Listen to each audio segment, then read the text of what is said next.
e tudo está em ti. Em ti vou caminhar,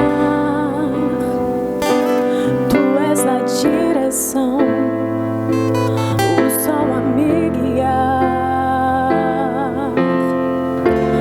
Tudo pode passar, teu amor jamais me deixará. Sempre há de existir novo amanhã preparado pra mim.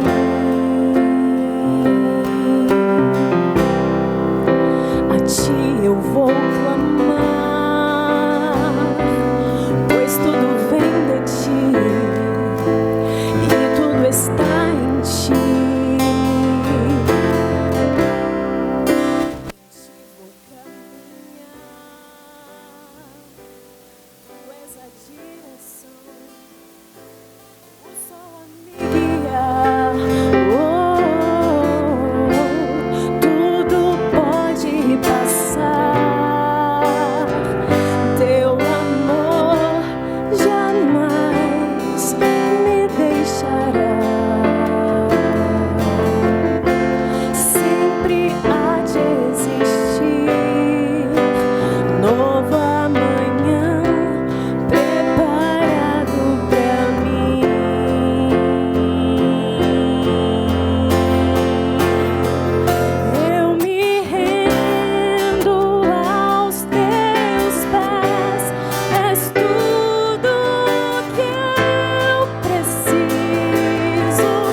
Amém. Que o Senhor seja louvado.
Amém.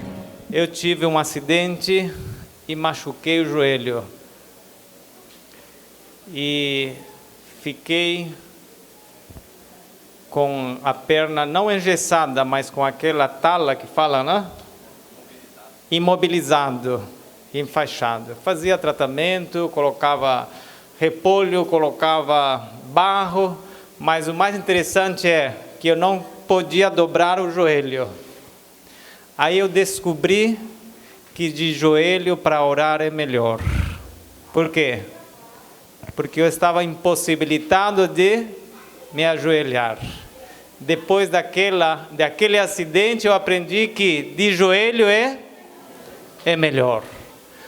Depois que passamos alguns anos sem ter o privilégio de nos reunirmos, agora descobrimos que reunindo-nos é melhor. E louvado seja Deus porque você está aqui nessa manhã. Amém? O poder do Evangelho. Quantos acreditam que o Evangelho tem poder? Amém. Mas eu quero perguntar para vocês, o que é Evangelho? O que é Evangelho? O que é Evangelho? Olha,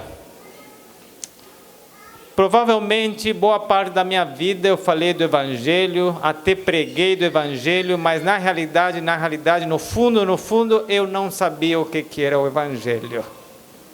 Quando eu ia falar para as pessoas, eu esquecia que eu tinha que pregar o quê? Que eu tinha que pregar o quê? O Evangelho.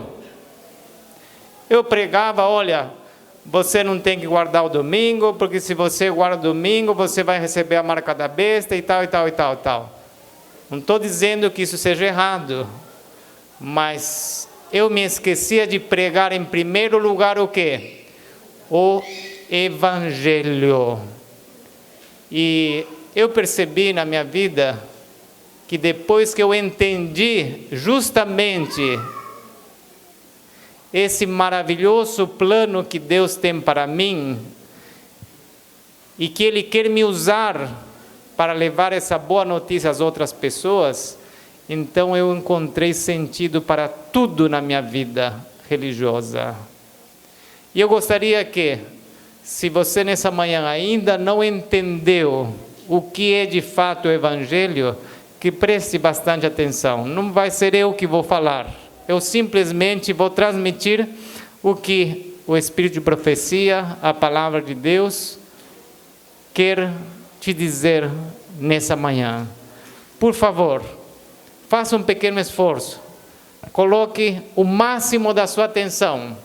Eu quero dizer para vocês também que o almoço hoje está muito gostoso. As irmãs capricharam.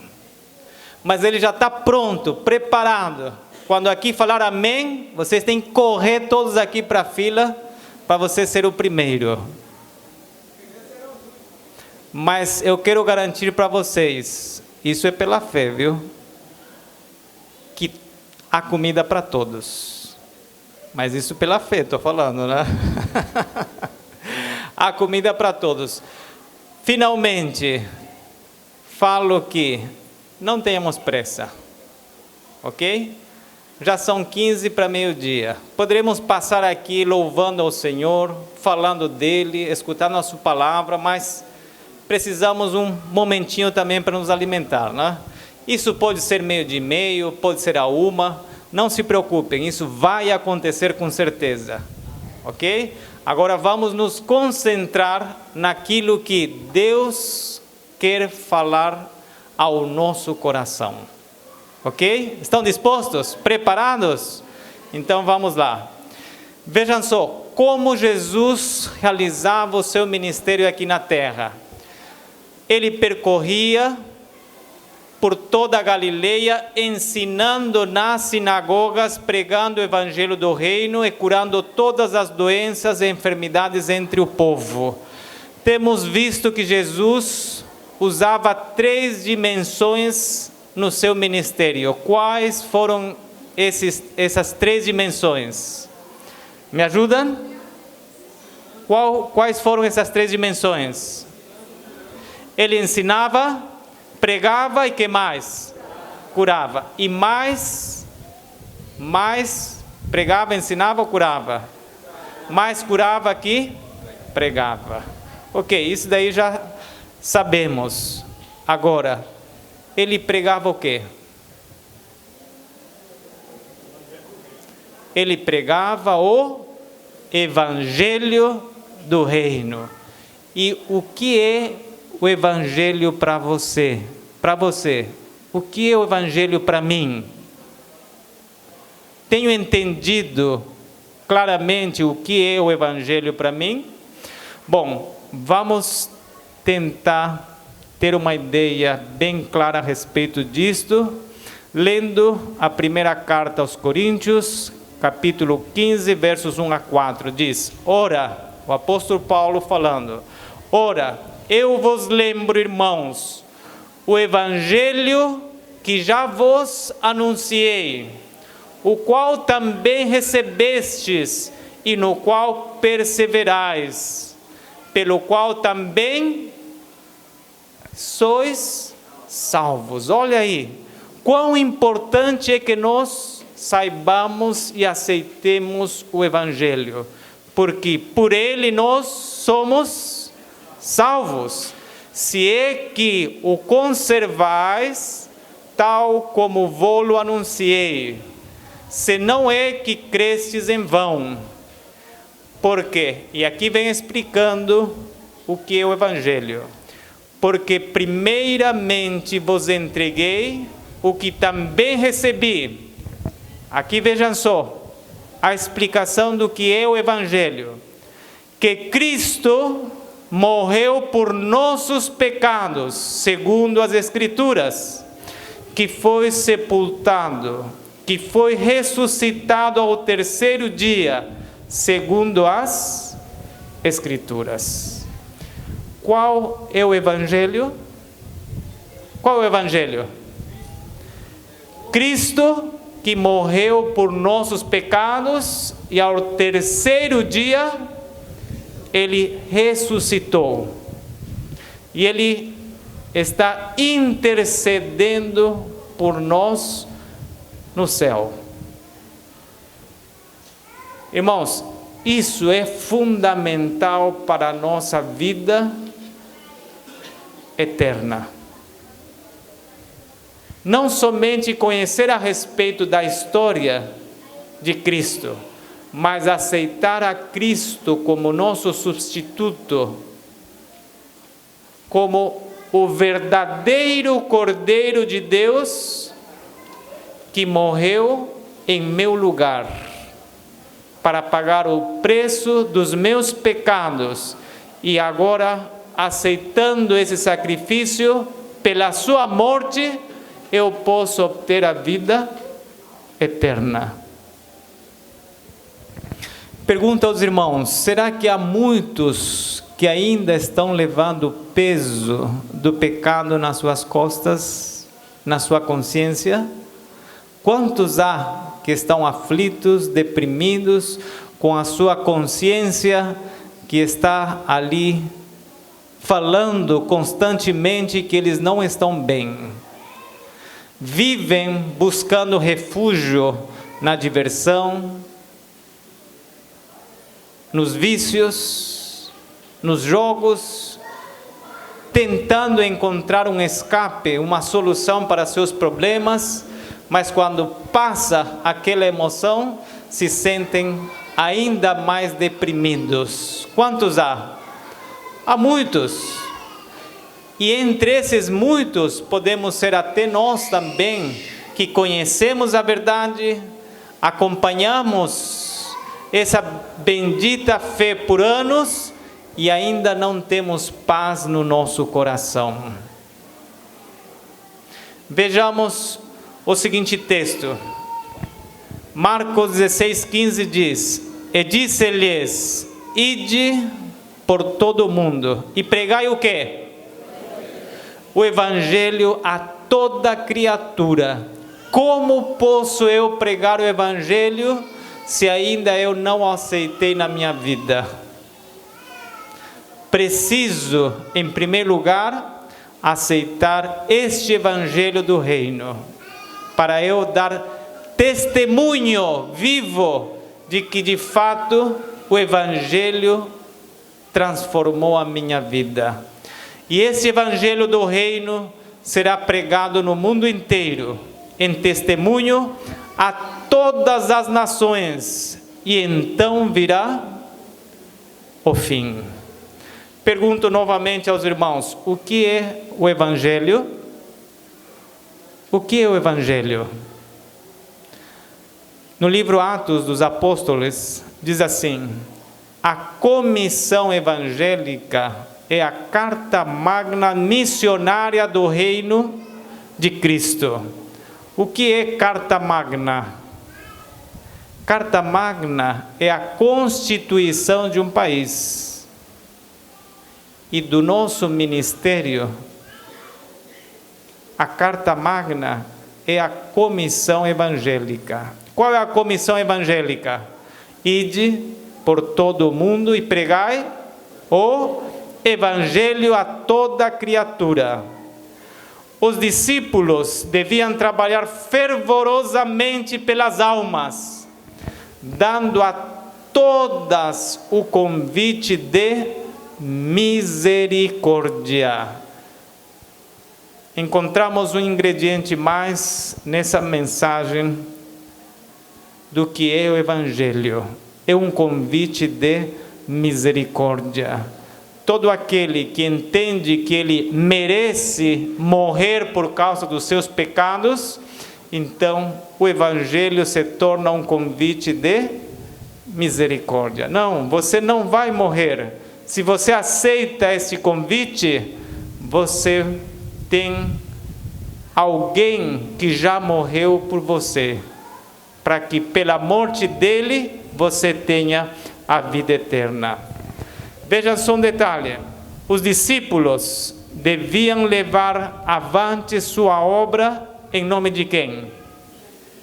Em nome de Cristo. Por que eles foram chamados de cristãos? Vocês lembram? Por que eles foram chamados de cristãos? Porque eles diziam que eram cristãos? Não. Porque todos viam que eles se pareciam com Cristo, falavam de Cristo, andavam como Cristo andava, agiam como Cristo agia, se comportavam como Cristo se comportava. Tudo dava a entender de que eles eram seguidores de Cristo. Eles deviam levar essa obra em nome de Cristo. Sua fé devia centralizar-se naquele que é a fonte de misericórdia e poder. Em seu nome, no nome de Cristo, deviam apresentar suas petições ao Pai e receberiam resposta. O nome de Cristo devia ser a senha, a insígnia, o laço de união, a autoridade para a sua norma de prosseguimento e a fonte de seu sucesso. Nada devia ser reconhecido em seu reino que não trouxesse seu nome e inscrição. Tudo o que eles faziam em nome de Cristo. E quando o faziam em nome de Cristo, tinha sucesso.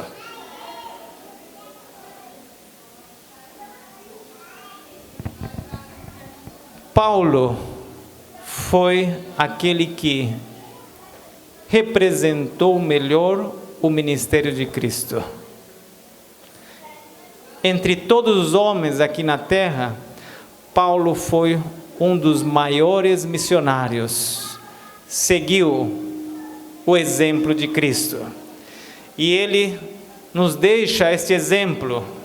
No livro de Gálatas, capítulo 4, verso 12, diz: a maneira como Paulo viveu entre os Gálatas foi tal que ele pôde afirmar mais tarde: rogo-vos que sejais como eu. Será que Paulo se vangloriava da sua condição, da sua posição? Não. Senão que ele sabia, estava seguro, ele tinha certeza absoluta de que ele estava seguindo as pisadas de Jesus. E ele queria que todos pudessem imitá-lo, assim como ele imitava Jesus. Seus lábios tinham sido tocados com a brasa viva do altar. E ele foi habilitado a sobrepor-se às fraquezas do corpo e a apresentar a Jesus como a única esperança do pecador. O que fazia Paulo? Ele apresentava as pessoas a Jesus como a única esperança do pecador. Em primeiro lugar, você já recebeu a Jesus como a única esperança para a tua condição, para a tua vida? Você tem trabalhado cumprindo a sagrada comissão, apresentando a teus amigos, companheiros, conhecidos, quando você prega o Evangelho, tem apresentado a Jesus como a única esperança para o pecador? Como tem sido o nosso testemunho? Como tem sido a nossa pregação? Quando Paulo pregava, vejam só, os corações eram quebrantados ao apresentar ele, o amor de Deus, como revelado aonde? Revelado aonde? No sacrifício de seu único filho. E muitos eram levados a perguntar: que devo fazer para salvar-me? Quando Paulo apresentava Jesus pendurado na cruz, morrendo pelos pecadores, os corações eram quebrantados e clamavam dizendo: que devo fazer para salvar-me? Este método de apresentar o Evangelho caracterizou o trabalho do apóstolo através de seu ministério entre os gentios. Conservava sempre diante deles o quê? O que conservava sempre diante deles? A cruz do Calvário. E eu quero dizer para os irmãos, vejam só, se a cruz do Calvário, se a morte de Cristo não mais te comove para você aceitar a Jesus, que mais o céu poderia fazer para te salvar? Há alguma coisa a mais? Há alguma coisa a mais? Não. Não há mais nada que o céu possa fazer para te salvar, a menos que você aceite a Jesus e a este crucificado. A menos que você aceite a Jesus como o teu substituto.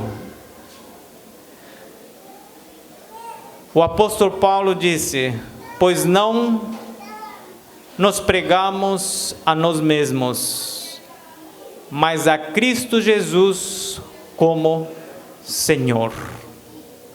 Quando Paulo começou o seu ministério, ele quis usar todo o argumento e a capacidade e o conhecimento que ele tinha para discutir com os homens.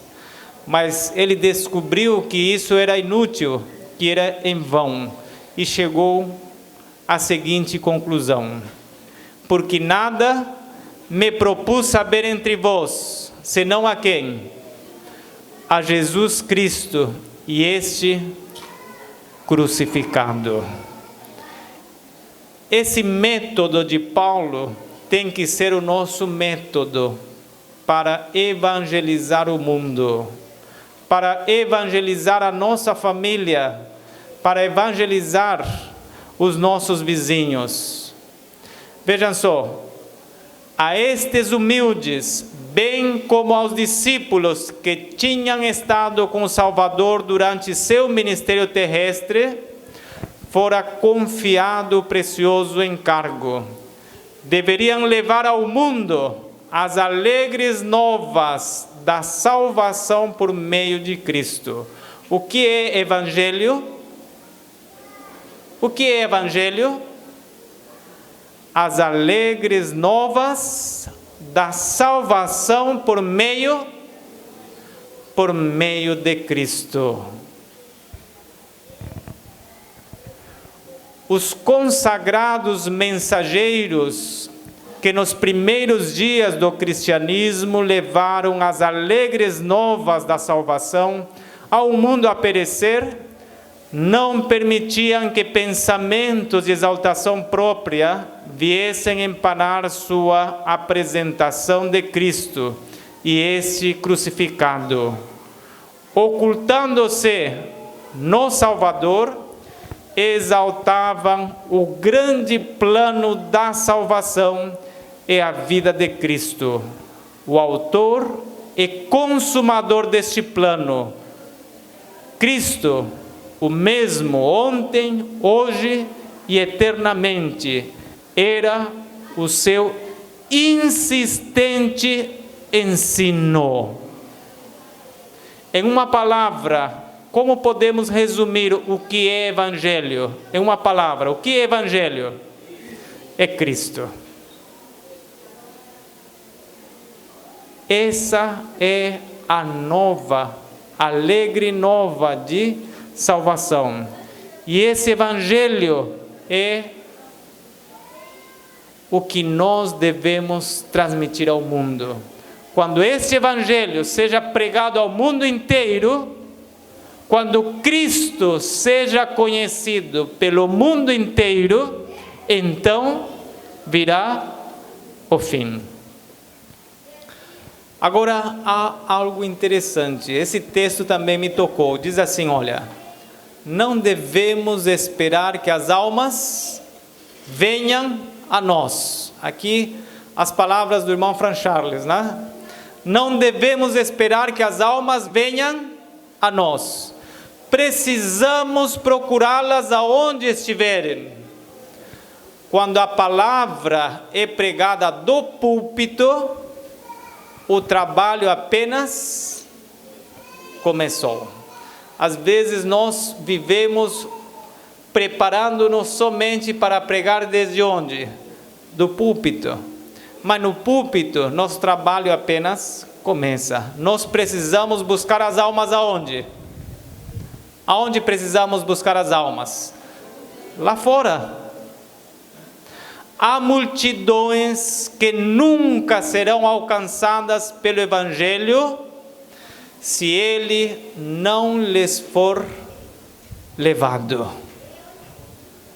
Olha, temos aqui 200 irmãos, 200 jovens, que se saíssemos a pregar esse Evangelho com força, concluiríamos a obra no mundo inteiro. Porque 120 pregaram para o mundo inteiro com o poder da chuva temporã. 200 com o poder da chuva serôdia, com certeza concluiríamos essa obra. Precisamos, pela graça de Deus, ter essa convicção e esse desejo de pregar a Cristo e esse crucificado ao mundo inteiro. Se os que hoje estão ensinando a palavra de Deus, vejam só, me chama a atenção este texto, por quê? Porque diz assim, olha, se os que hoje estão ensinando a palavra de Deus, quer dizer que muitos que ensinam a palavra de Deus não estão ensinando da maneira correta. Será que eu estou errando no meu modo de pregar a palavra? Vejamos o que diz o texto. Se os que hoje estão ensinando a palavra de Deus exaltassem a cruz de Cristo mais e mais, haveria muito maior sucesso em seu ministério. Porque talvez não somos tão bem sucedidos no nosso ministério? Por quê? Porque talvez nós não estamos exaltando a cruz de Cristo. E quando falamos a respeito da cruz de Cristo, não é trazendo a cruz aqui na frente, não é colocando a cruz na frente da nossa igreja, não é arrastando essa cruz pelas ruas, não. Quando o Espírito de profecia, a palavra de Deus se refere à cruz de Cristo, está se referindo à mensagem que traz a a cruz. Que mensagem traz a cruz? Que nela morreu quem? Que nela morreu Jesus Cristo. Se os pecadores forem levados a contemplar com fervor a cruz, se alcançarem visão ampla do Salvador crucificado, reconhecerão a profundeza da compaixão de Deus e a malignidade do pecado. Vocês lembram daquela passagem que diz que seria bom que nós meditássemos na cruz de Cristo pelo menos quanto tempo por dia? Pelo menos quanto tempo? Pelo menos 1 hora por dia deveríamos meditar no sacrifício que Jesus fez na cruz do Calvário. E dessa forma seríamos mais facilmente transformados. A morte de Cristo prova o grande amor de Deus pelo homem. É o penhor de nossa salvação. Remover do cristianismo a cruz seria como apagar do céu o sol. A cruz nos aproxima de Deus, reconciliando-nos com Ele. O tema que atrai o coração do pecador, qual é?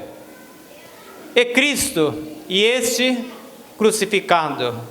Então, apresentai-o assim às multidões famintas, e a luz de seu amor conquistará homens das trevas para a luz, da transgressão para a obediência e verdadeira santidade.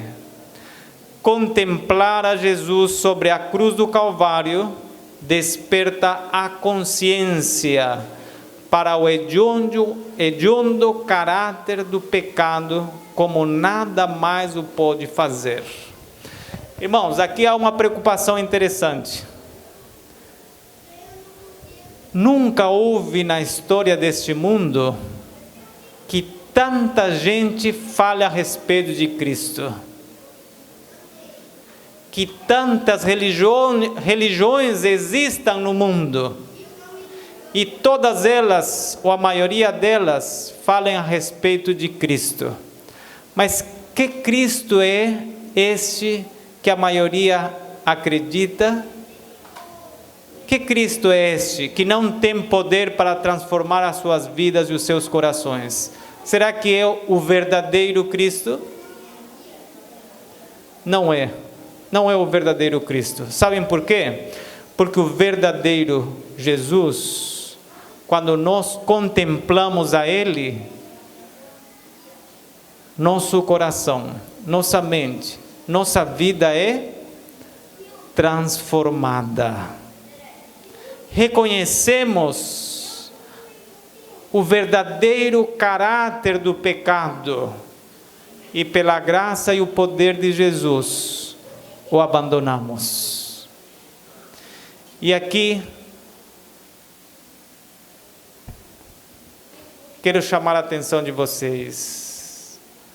A que Cristo você conhece? Aquele Cristo que transforma a tua vida? Ou aquele Cristo que é simplesmente uma ostentação ou aparência de cristão? A que Cristo você segue? Que evangelho você tem aceitado? Dá para ler ali ou está em espanhol? Ou em inglês? Não, está em português, né? Aquele cujos olhos estão fixos em Jesus, será difícil abandonar? Aquele cujos olhos estão fixos em Jesus abandonará tudo, morrerá para o egoísmo, crerá em toda a palavra de Deus, a qual é tão gloriosa e admiravelmente exaltada em Cristo. Creio que muitos conhecem aquele lindo hino que diz a respeito do melhor lugar do mundo. Qual é o melhor lugar do mundo? Lindo hino, né? Mas quantos gostamos verdadeiramente de estar aos pés de Jesus? Quantos?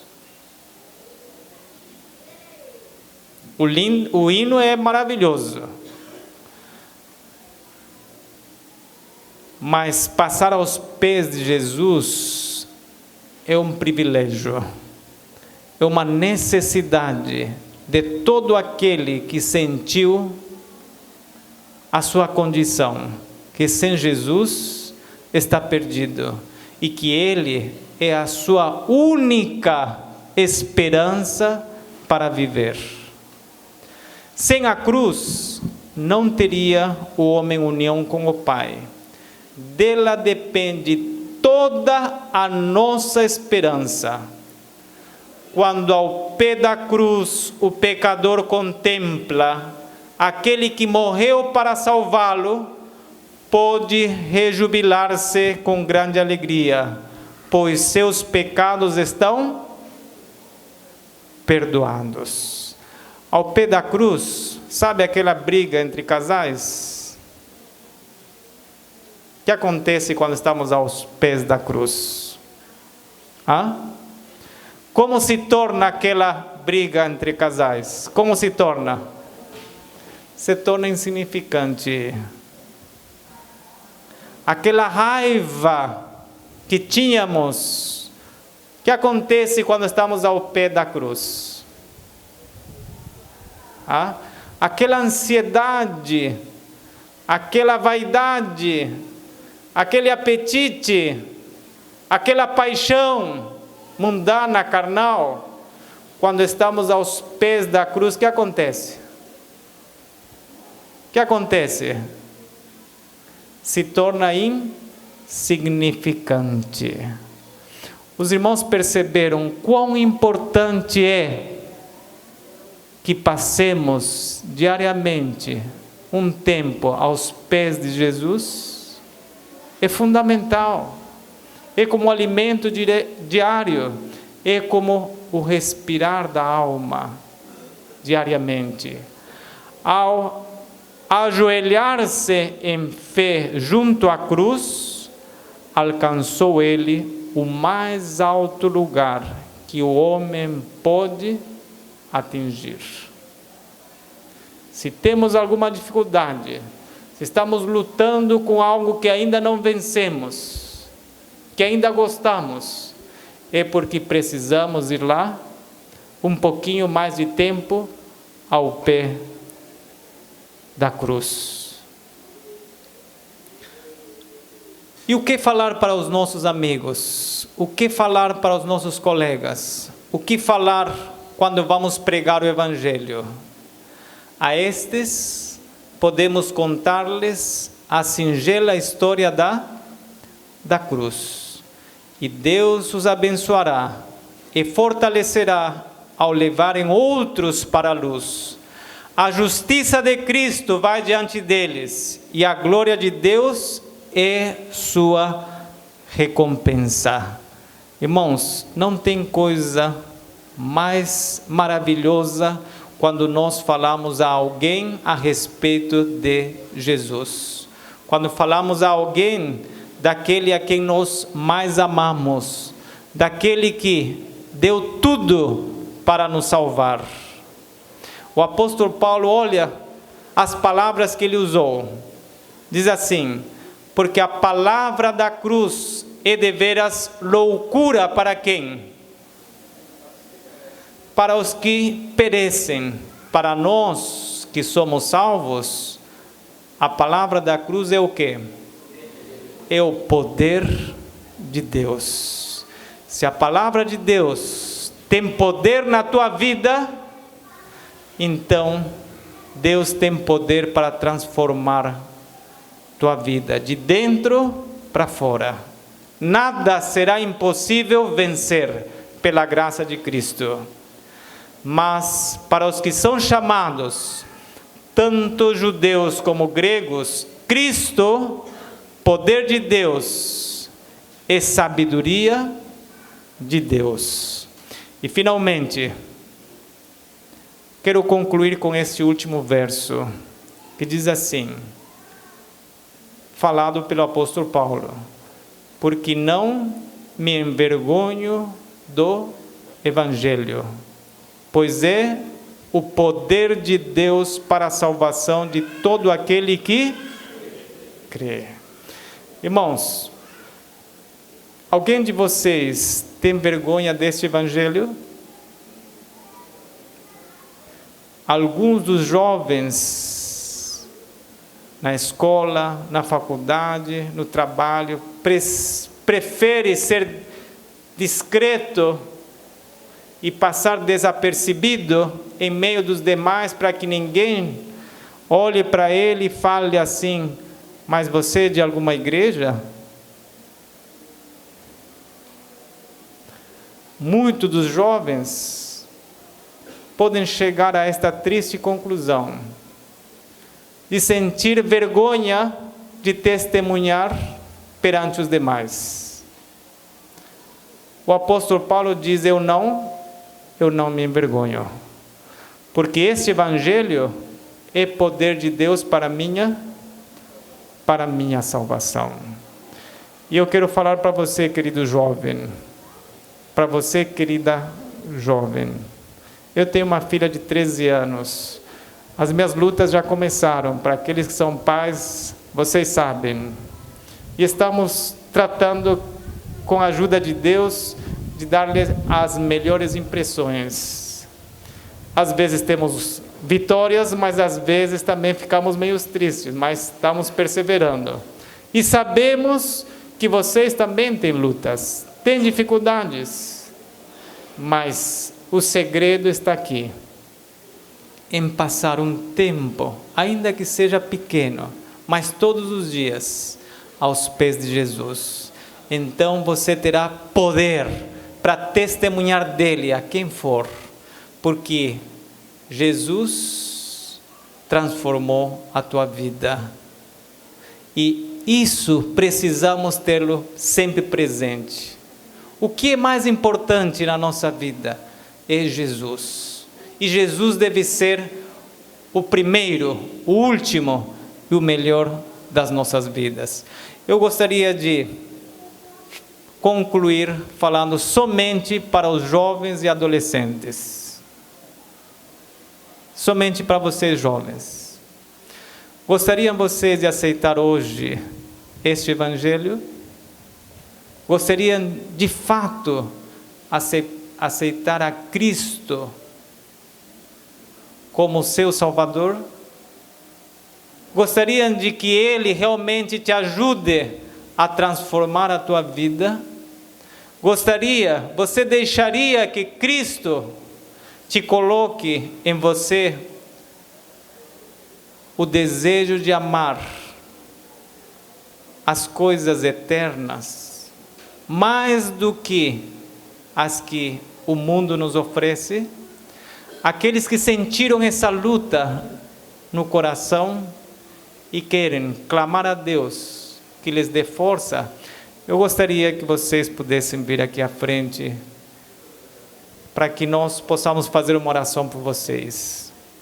Eu também fui jovem, eu também tive minhas lutas. Olha, em muitas delas eu não fui muito bem sucedido, mas o amor de Cristo me alcançou. Enquanto vocês vêm aqui à frente, eu gostaria de convidar ao quarteto ABBA para que eles cantem um belo hino que possa tocar o nosso coração. E convido também aqui adiante o pastor Fran Charles para que possamos fazer esta oração junto com nossos queridos jovens, adolescentes. E se tem aqui alguns visitantes que queiram vir aqui à frente também, para que possamos orar por vocês, nós ficaremos muito felizes em recebê-los.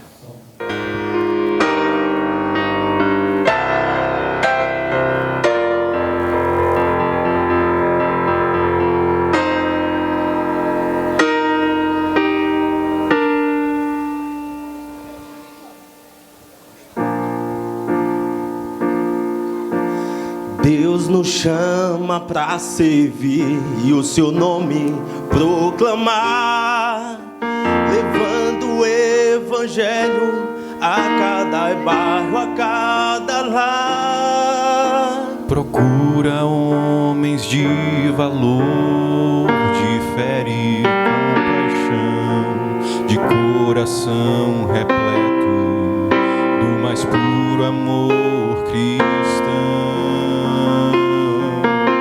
Deus não precisa de comum e nem está buscando alguém só para ser mais um.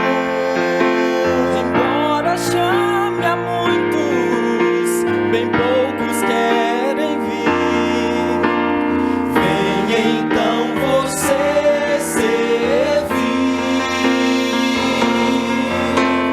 Venham com coragem, amor e compaixão, cheio de bondade e santa convicção, sem temer a morte, se Cristo lhe pedir. Venha então você servir.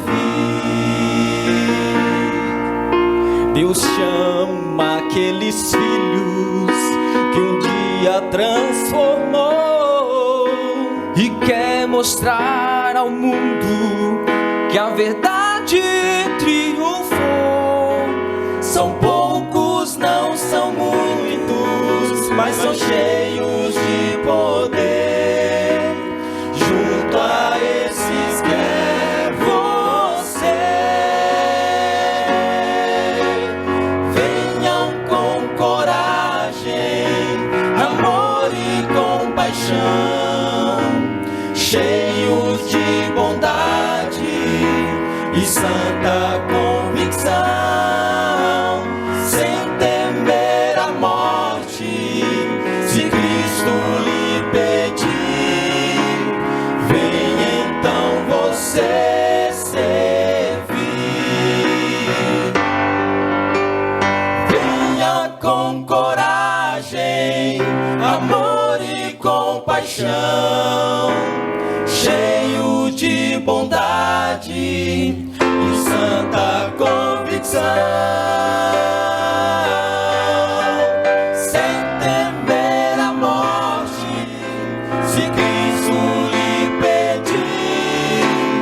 Venha então você servir.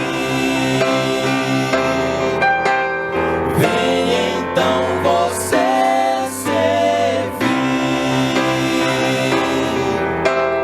Venha então você servir.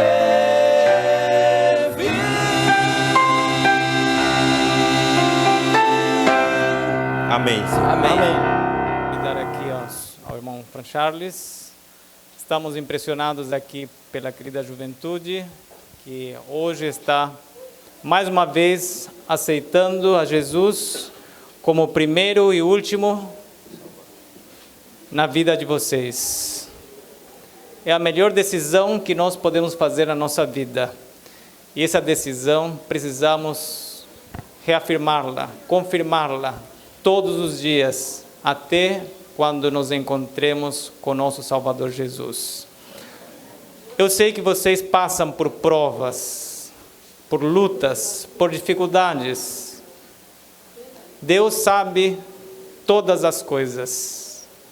No lar, na família, com os pais, no trabalho, na escola, preocupação pelos estudos, pelo futuro. Mas tudo isto deixe nas mãos de Jesus, que Ele sabe fazê-lo da melhor maneira. E nele aprendam a descansar diariamente. E a vossa vida será uma vida de alegria, de felicidade, porque Cristo é o Rei de vocês. É o Rei que dirige a vida de vocês. Se vocês deixarem que Cristo reine na vida de vocês hoje, Ele deixará que vocês reinem com Ele lá no céu. Isso é maravilhoso. Vamos fazer uma oração por vocês e creiam com fé que o receberão. Amém? Convido os irmãos para que se coloquem também em atitude de oração, e aqui junto com os jovens estaremos orando na voz do irmão Fran Charles. Nosso querido, amado Pai Celestial, estamos com os nossos corações agradecidos e quebrantados porque ouvimos a Tua palavra. Cremos no poder do Evangelho. Estamos aqui por causa dele. E estamos aqui agradecidos por esse encontro com a geração Power da Tua igreja aqui na Bahia. Ó meu Pai, estamos nesta hora para Te rogar as Tuas bênçãos sobre a vida desses jovens. Faz deles gigantes do evangelismo. Levanta uma nova geração de comportores, de evangelista aqui neste lugar. Que possamos recomeçar uma nova história, um novo tempo, um tempo de colheita para a Tua honra e para a Tua glória. Muito obrigado por tudo. Queira perdoar-nos, Senhor, naquilo que temos falhado e nos ajude a melhor Te servir e fazer a Tua vontade. Estamos aqui diante do Teu altar para Te pedir perdão pelos nossos pecados, para Te agradecer pelo Teu amor e para renovar os nossos votos de fidelidades a Ti. Abençoa os planos que temos ainda na parte da tarde, amanhã, no evangelismo prático, à noite. Queremos, Senhor, sair deste lugar na certeza que tivemos um encontro pessoal com Cristo. Muito obrigado pela presença de todos e continue conosco, nos dando a Tua paz, as Tuas bênçãos. É o que nós Te suplicamos e Te pedimos, em nome do Senhor e Salvador Jesus. Amém. Muito obrigado, jovens. Que Deus abençoe vocês. Levaremos vocês no nosso coração e estarão presentes sempre nas nossas orações. Amém.